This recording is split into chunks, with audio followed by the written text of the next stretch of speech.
Hello everyone, my name is Dr. T. Rajani from the Department of Physics, VNR JYOTHI Institute of Engineering and Technology.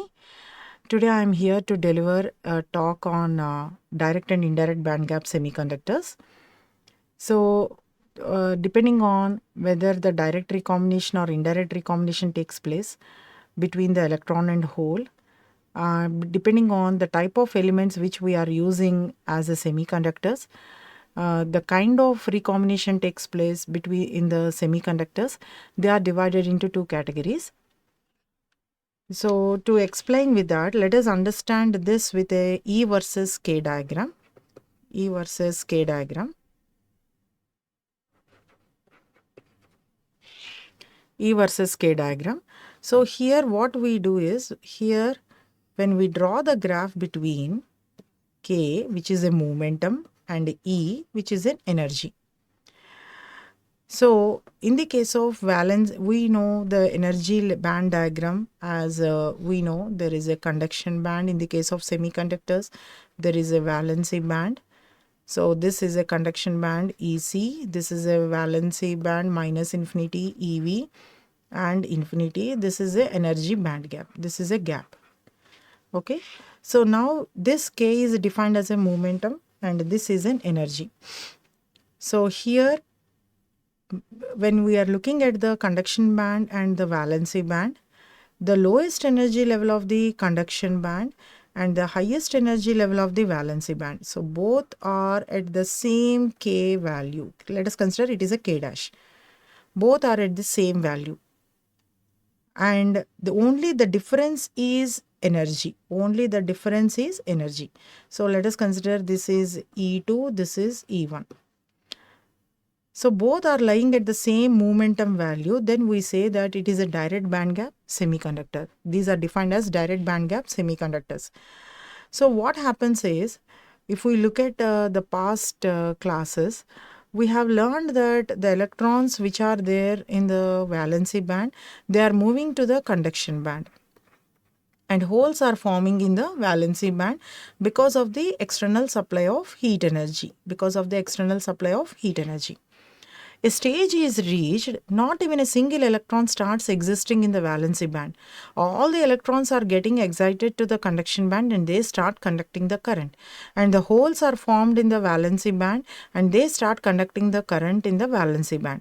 No single electron is left free, no single covalent bond is there in the valency band. So this stage is defined as a saturation stage, or we say that it has reached to its limit. So after reaching to this state, what happens is, since the electrons are always in motion, they start colliding among themselves, they start colliding with the walls of the container. So the collisions happens every time because of their movement from one end to the other end, because of their current conduction. During that process, current conduction also takes place. In a similar fashion, holes also does the same thing. When the electrons' lifetime is over, or due to the collisions with the neighboring electrons, or due to the collisions with the walls of the container, what happens is the electrons in the conduction band, they want to come down and recombine with the hole. Recombine with the hole. So after their lifetime is over, or after their collisions with the neighboring electrons, some electrons which are at the higher energy level, you can see on the y-axis, this is at E2. This is at E1. For an electron coming down from E2 to E1, it has to decrease its energy from E2 to E1 so that it can combine with the hole. It can combine with the hole. So what happens is, the electron which is in the higher energy state will drop down to the valency band and recombine with the hole by giving that change in energy is released in the form of photons. The change in energy is released in the form of light photons. That's it. So change in energy always restricted by photons. Change in energy is always given in terms of photons. So here the electron and hole recombine, and they are recombined, and the recombination is given as the light photons to the surroundings. So the recombination time is also very, very less. The recombination time is also very, very less, and they can recombine very easily. More and more electrons are starts coming down and recombine with the holes, and the light photons are given to the surroundings. So here the two particles are recombining with each other. The two particles are recombining with each other, electron and a hole, and the recombination takes place directly. There is no indirect recombination. The recombination takes place directly, and the momentum value of both electrons and holes remains the same. Momentum value of the electrons and holes remains the same. And the excess energy, since the electron is at a higher energy level, they are coming to the lower energy level where the holes are at the lower energy level. They want to combine with the holes over there which are at the lower energy level. So that change in energy is released in the form of light photons over here, and these are defined as direct band gap semiconductors. And what we say is the combination of third group and fifth group of elements are called as compound semiconductors. They are treated as the best examples for this direct band gap semiconductors. Direct band gap semiconductors, and these are used in the making of LEDs, lasers, etc., so on and so forth. So here the first point is direct recombination takes place. Second one is recombination time is very less. The energy is released in the form of photons. Two particles are recombining with each other. They are used in the making of LEDs and lasers, and they are treated as compound semiconductors. So let us understand this with a direct minimum energy, and recombination time is very less. Direct recombination takes place. Energy is emitted in the form of photons. Two particles will recombine, used in this LED and lasers, and the best examples are the combination of the third group element and fifth group element of the periodic table, which are treated as indium arsenide, gallium nitride. So this is the diagram. Now coming to the indirect band gap semiconductors. So what is indirect band gap semiconductors? In the same fashion we can understand this also. Indirect band gap semiconductors. Again, let us understand by drawing the graph between the momentum and the energy.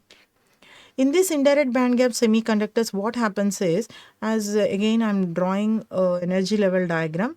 Here this is a conduction band, this is infinity, this is a valency band, and this is valency band, and the gap is energy band gap. Now the conduction band will be at a different momentum level, and the valency band will be at a different momentum level. For example, conduction band momentum value is some K4. The valency band momentum value is K1. The energies are also different. The momentum is also different. The energy value, let us understand for our purpose. E2 I am writing here and E1 I am writing here. So both momentum and energy, both are different. Momentum and energy values of conduction band, energy values of conduction band and valency band are different. So now for any electron which is in the conduction band to recombine with the hole, it should decrease its momentum value to this K1 value.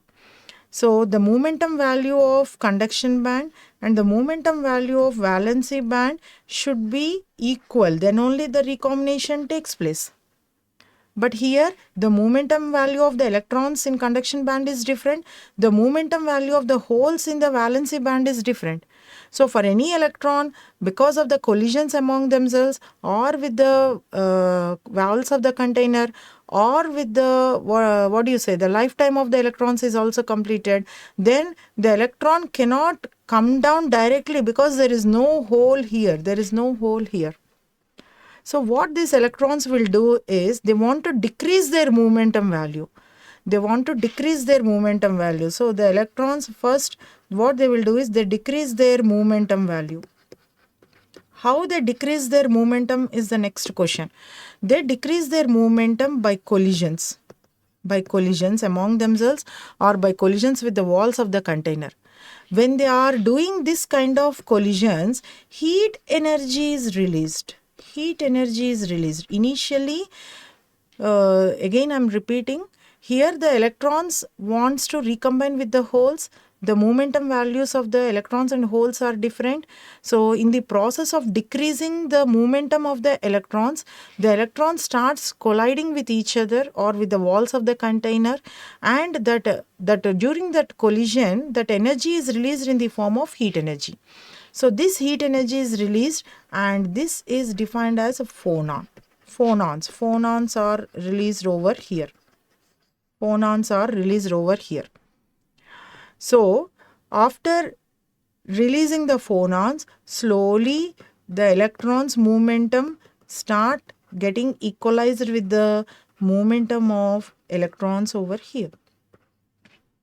So now if you imagine, you can imagine this conduction band consists of electrons and phonons, P1, P2, P3, P4. I am representing the phonons with P1, P2, P3, P4.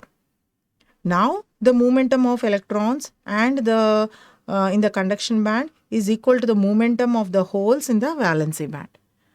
Now the recombination takes place.